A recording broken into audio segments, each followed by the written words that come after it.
So if we have a slash chord notation, say we have two letters, F over C. So the first is the chord, and this is what you're going to play in the right hand. The second is the bass note, and that's what you're going to be playing in the left hand. If you just have one letter, that means that the note of the chord, so F major, and the bass note are going to be the same.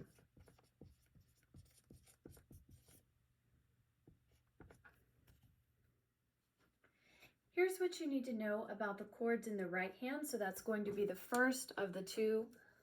So there's a couple of symbols that you might see after a letter, which indicate the quality of the chord. So if it's just a letter by itself, then that means a major chord. If you have a letter and then the words M-I-N, that is going to be minor, so D minor. And then finally, if you have a chord with a 7 after it, that means the dominant form of that chord, which means that you're going to add a minor third above the 5th in a major chord. Another thing to notice is that in the right hand, you can play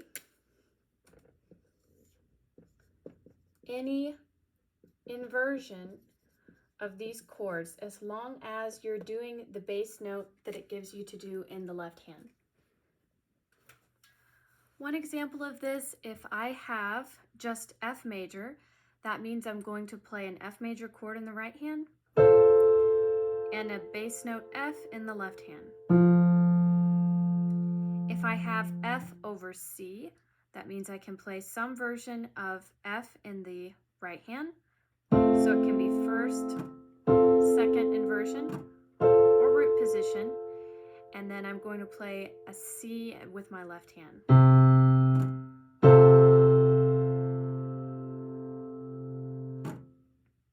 Let's look at the dominant position, so the C7. So that would be C, E, G, and B flat.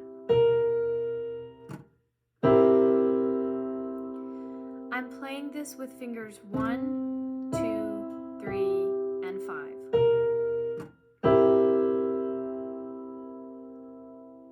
Before we play, let's look at a couple things to notice.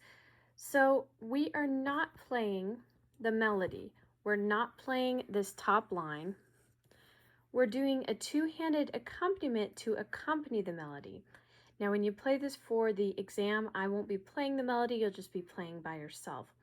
So at the beginning of the first few measures, they give us an example accompaniment where the left hand plays first, so notice F and F, and then the right hand comes in after. So left hand on beats 1 and 3, and right hand plays its chord on beats 2 and 4. So that's what we're going to be copying when we go down to measures 5 through 16. So the one place where it does not follow this rule is in measure 8, where we'll have a quarter note. So we're going to change chords every single beat of this measure. The bass is going to move down.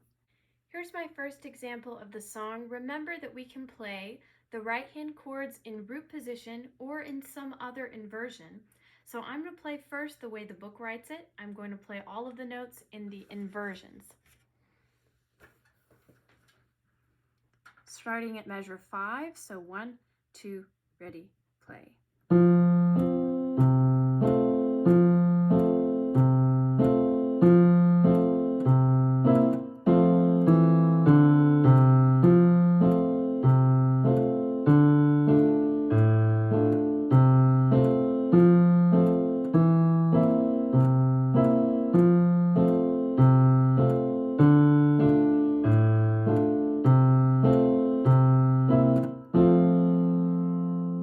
Now I'm going to play this example in root position with the right hand.